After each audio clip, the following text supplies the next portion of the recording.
Hello दोस्तों, मेरा नाम है सौरभ और आज मैं एक्सप्लेन करने वाला हूँ फाइनल डेस्टिनेशन 4 मूवी को, जो रिलीज़ हुई थी सन 2009 में और इसकी IMDb रेटिंग है 5.1 आउट ऑफ 10। तो चलिए शुरुआत करते हैं इस शानदार मूवी की एक्सप्लेनिंग को। मूवी की शुरुआत होती है कार रेसिंग से, जहाँ पर कुछ सुपर कार्स की रेसिंग चल रही होती है और ऑडियंस के बीच में 4 फ्रेंड्स बैठे होते हैं, जिनका नाम निक, हंटर, जैनेट और लॉरी होता है। फिर हंटर निक को बियर पकड़ाता है, लेकिन वो मना कर देता है और वहीं पर एक औरत अपने बच्चों के कानों में टैम्पर्स डालती है और निक को कुछ चीज़ें नोटिस होती है। तभी एक कार रुकती है टायर चेंज करवाने के लिए और उसके पास रखा हुआ मोटर ऑयल का डब्बा नीचे गिर जाता है, जिससे उस कार का टायर स्किड हो जाता है। और फिर निक देखता है कि स्टेडियम की दीवारें भी टूटने वाली हो रखी होती है। उसके बाद फिर से एक कार रुकती है और जल्दीबाजी में एक स्क्रू ड्राइवर उसी में रह जाता है और वो स्क्रू ड्राइवर उस कार से निकलकर दूसरी कार के टायर पर लगता है, जिससे उस कार का टायर पंचर हो जाता है और वो कार पलट जाती है। फिर ट्रैक पर सभी कारें पलटकर ऑडियंस के बीच गिरने लगती है और फिर शुरू होता है मौत का नंगा नाच। उसके बाद वहाँ की दीवारें भी टूटने लगती है और हंट और उसकी गर्लफ्रेंड के ऊपर वहाँ की छत गिर जाती है, जिससे उनकी मौत हो जाती है। फिर वहाँ पर धमाका होता है, जिससे लॉरी और वहाँ पर खड़ा एक गार्ड जल जाता है और एक सरिया निक के पेट में घुस जाती है।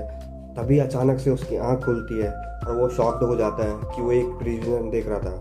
उसके बाद जो उसने देखा था वो उसी के हिसाब से अपने दोस्तों के सामने भविष्यवाणी करता है, जिससे वो शॉक्ड हो जाते हैं।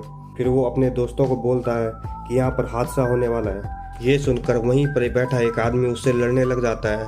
फिर निक और उसके दोस्त बाहर भाग जाते हैं, साथ ही उनके पीछे कुछ और लोग भी आ जाते हैं। तभी वहाँ पर वही हादसा हो जाता है, जिसे देखकर निक और उसके दोस्तों की फट जाती है। तभी बाहर आया हुआ एक आदमी अंदर भागने लगता है, लेकिन एक गार्ड उसे रोक लेता है और जो आदमी निक से लड़ रहा था उसकी बीवी के ऊपर एक टायर इतनी तेज़ी से गिरता है कि उसके टुकड़े टुकड़े हो जाते हैं। ये सब देखने के बाद वो एक रेस्टोरेंट में जाते हैं। वहाँ जेनेट उससे पूछती है कि तुम्हें क्या सपना आया था या तुम भविष्य देख सकते हो, जिस पर निक उसे बोलता है कि मुझे कुछ समझ नहीं आ रहा। फिर टीवी पर हादसे की न्यूज़ चलती है, जिसमें दिखाया जाता है कि हादसे में 52 लोगों की मौत हो चुकी है और अनगिनत लोग घायल हुए हैं। फिर वो सब आपस में बोलते हैं कि हमें वहाँ जाना चाहिए और फिर वो उस जगह पर जाते हैं जहाँ पर हादसा हुआ था। वहाँ काफ़ी लोग श्रद्धांजलि देने आए होते हैं। तभी उन्हें वो औरत मिलती है जो अपने बच्चों के साथ थी। वो उन्हें थैंक्स बोलती है।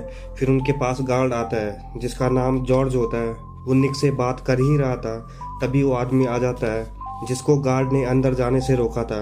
वो गार्ड को धमकी देकर वो चले जाता है। फिर निक अपने घर में सो रहा होता है तो उसे नाइटमेयर आता है, जिसमें उसे हुक, चेन और आग दिखती है। फिर उसकी गर्लफ्रेंड लॉरी उसके पास आकर उसे हमदर्दी दिखाती है और उसके कुछ देर बाद जॉर्ज अपने घर में होता है।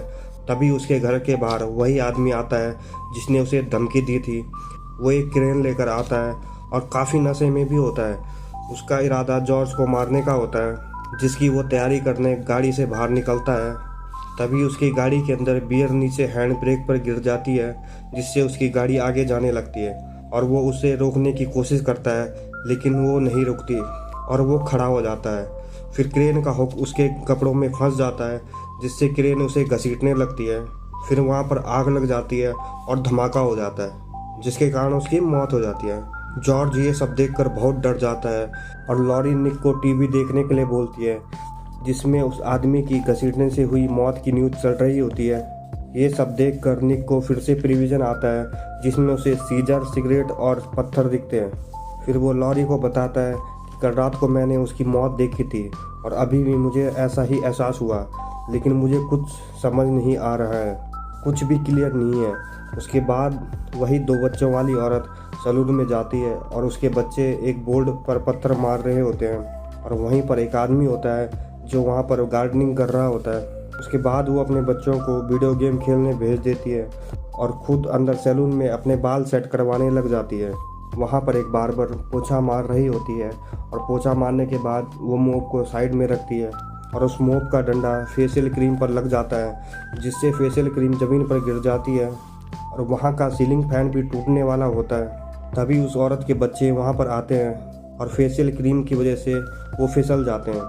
तभी सीलिंग फैन भी नीचे गिर जाता है, जिससे वो डर जाती है और वहाँ से जाने लगती है। उसके बाद वो औरत जैसे ही दरवाज़ा खोलकर बाहर निकलती है, तो उस माली के टायर के नीचे से वही पत्थर जो उसके बच्चों ने फेंका था वो सीधा उसकी आंख में घुस जाता है, जिससे उसकी मौत हो जाती है। उसके बाद निक और उसके दोस्त आपस में डिस्कस कर रहे होते हैं और लॉरी उन्हें बताती है कि ऐसी घटनाएं पहले भी हो चुकी है, लेकिन उनमें आज तक कोई नहीं बचा। फिर निक बोलता है कि इस चेन को रोका जा सकता है अगर मरने वाले की मौत को टाल दिया जाए तो। लेकिन हंट उनकी बातों को बकवास बताता है और जेनेट उनकी बातों से बहुत डर जाती है, इसलिए वो वहाँ से चली जाती है। फिर हंट भी उसके पीछे से चले जाता है। तभी कुछ देर बाद निक को फिर से प्रिविजन आता है और वो लॉरी को बोलता है कि हम इसे रोक सकते हैं, लेकिन हमें स्टेडियम जाना होगा। फिर वो दोनों स्टेडियम जाते हैं और निक वहाँ पर मौत के ऑर्डर को समझने की कोशिश करता है, लेकिन उसे ठीक से याद नहीं आता है। फिर वहाँ पर जॉर्ज आ जाता है और वो उन्हें सीसीटीवी की फुटेज दिखाता है, जिससे निक मौत के ऑर्डर को समझ जाता है और उन्हें बताता है कि अब जैकेट वाले मैकेनिक की बारी है जो मुझसे लड़ रहा था।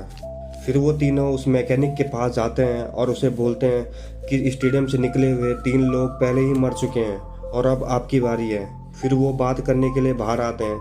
तभी निक उन्हें चेतावनी देता है, लेकिन तभी एक कार मैकेनिक की तरफ आती है और उससे टकराने की वजह से एक फायर एक्सटिंग्विशर सिलेंडर मैकेनिक को इतनी तेज लगता है कि वो जालियों से टकराता है और उसकी मौत हो जाती है।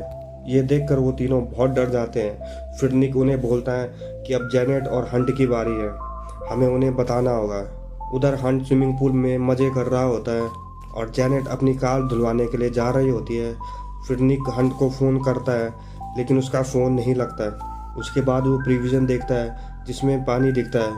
वो हंट को बताने की कोशिश करता है, लेकिन हंट के फ़ोन में पानी गिर जाता है, जिसकी वजह से उसका फ़ोन ख़राब हो जाता है।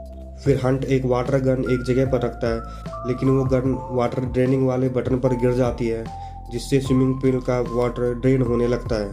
फिर जेनेट जाती है एक ऑटो कार वॉशिंग पॉइंट पर।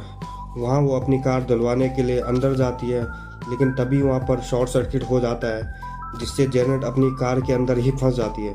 तभी अचानक उस गाड़ी का रूफ खुलता है और उसके अंदर पानी गिरने लगता है, जिससे उसका दम घुटने लगता है। फिर वहाँ पर लॉरी और जॉर्ज पहुँच जाते हैं और उसे बचा लेते हैं। दूसरी तरफ हंट के हाथ से एक सिक्का पुल में गिर जाता है और वो पुल के अंदर जाता है, लेकिन वाटर ड्रेनिंग की वजह से वो अंदर ही फंस जाता है। फिर निक भी वहाँ पर आ जाता है और उसे ढूंढने की कोशिश करता है, लेकिन तभी वाटर ड्रेनिंग मशीन जो हंट के बम में फंसी होती है, उसके प्रेशर की वजह से उसके शरीर के अंदर से उसकी सारी अंतड़ियाँ खिंच जाती है, जिससे वहाँ पर खून ही खून हो जाता है। फिर जॉर्ज जो ये सब देखकर हार मान लेता है, वो अपने घर पर सुसाइड करने की कोशिश करता है, लेकिन निक और लॉरी उसके घर पर आ जाते हैं। फिर वो उन्हें बताता है कि मैं सुबह से मरने की कोशिश कर रहा हूँ, लेकिन मेरी मौत नहीं हो रही है।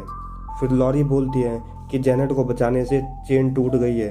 ये सुनकर वो सब बेफिक्र हो जाते हैं और जीने के लिए प्लानिंग करने लग जाते हैं। फिर निक अपने घर में होता है और लॉरी उसे फ़ोन करके बताती है कि वो और जेनेट मूवी देखने जा रहे हैं। उसके बाद निक को फिर से प्रिविजन आता है। तभी वो टीवी में न्यूज़ देखता है कि स्टेडियम से एक घायल आदमी को हॉस्पिटल में रखा गया है, जिसका नाम जॉन होता है। वो ये बात सबसे पहले जॉर्ज को बताता है और लॉरी को फ़ोन करता है, लेकिन उसका फ़ोन नहीं लगता। फिर वो जॉर्ज के साथ हॉस्पिटल में जाता है। हॉस्पिटल में एक आदमी जो पैरालाइज्ड होता है, नर्स उसके रूम में टब में पानी खुला छोड़ देते हैं, जिससे वहाँ पर बहुत सारा पानी भरने लगता है और वो पानी जॉन वाले रूम में टपकने लगता है। फिर वहाँ उसको ढूंढने के लिए जॉर्ज और निक भी पहुँच जाते हैं और जैसे ही वो जॉन के रूम में पहुँचते हैं, ऊपर से वो पानी का टब उसके ऊपर गिर जाता है और उसकी मौत हो जाती है। फिर वो दोनों बाहर आते हैं। तभी अचानक जॉर्ज को एक गाड़ी उड़ा देती है। दूसरी तरफ जेनेट और लॉरी मॉल में घूम रही होती है और थोड़ा बहुत शॉपिंग करने के बाद वो मूवी की टिकट लेते हैं और थिएटर में चले जाते हैं। उधर निक उन्हें ढूंढने के लिए आ रहा होता है और उसे एक प्रिविजन आता है कि धमाके की वजह से पूरा थिएटर उड़ गया है। फिर वो दोनों मूवी देख रही होती है और लॉरी को घबराहट होने लगती है। तभी निक भी वहाँ पर पहुँच जाता है और जिधर की तरफ पर्दा होता है उसके पीछे कंस्ट्रक्शन का काम चल रहा होता है और वहाँ के सारे वर्कर लंच पर चले जाते हैं, जिसकी वजह से वहाँ पर आग लग जाती है और निक लॉरी का आवाज़ लगाता ही है, तभी पूरा थिएटर उड़ जाता है, जिससे वहाँ पर मौत का तांडव हो जाता है। लेकिन निक लॉरी को लेकर बाहर भाग जाता है। तभी लॉरी का पैर फिसलता है और वो एस्केलेटर की टूटी हुई सीढ़ियों में गिर जाती है, जिससे उसकी चटनी बन जाती है। फिर अचानक से निक की आंख खुलती है और ये सब वो फिर से प्रिविजन में देख रहा होता है। इसलिए वो भागकर वहाँ पर जाता है जहाँ पर कंस्ट्रक्शन का काम चल रहा था। वो वहाँ पर लगी हुई आग को बुझाने की कोशिश करता है, लेकिन एक चिंगारी की वजह से वहाँ पर बहुत सारी आग लग जाती है और वहाँ पर बहुत सारा फ्यूल भी रखा होता है। तभी एक पंचिंग मशीन नीचे गिरती है और उससे काफ़ी सारी कीलें निकलने लगती है और कुछ कीलें फ्यूल की टंकियों में लगती है और 2 कील निक के हाथ में घुस जाती है, जिससे उसका हाथ दीवार पर अटक जाता है। फिर निक बहुत कोशिश करने के बाद उस आग को बुझाने के लिए फायर अलार्म बजाता है, जिससे वहाँ पर पानी की बारिश होने लगती है और कुछ देर बाद आग बुझ जाती है। उसके बाद वो सब एक कैफ़े में कॉफ़ी पीने बैठते हैं, लेकिन निक को फिर से घबराहट होने लगती है और वो उन दोनों को बोलता है कि हमने कुछ भी नहीं बदला है, ये सब पहले से ही तय है। और ये बोलते ही एक ट्रक उनसे टकरा जाता है, जिससे वो मर जाते हैं। और इसी के साथ ये कहानी यहीं पर समाप्त हो जाती है। उम्मीद है आप लोगों को ये वीडियो पसंद आई होगी। अगर वीडियो पसंद आई हो तो वीडियो को लाइक कर देना और चैनल को सब्सक्राइब कर देना। आपसे मुलाकात होगी एक और नई शानदार वीडियो में। तब तक के लिए जय हिंद।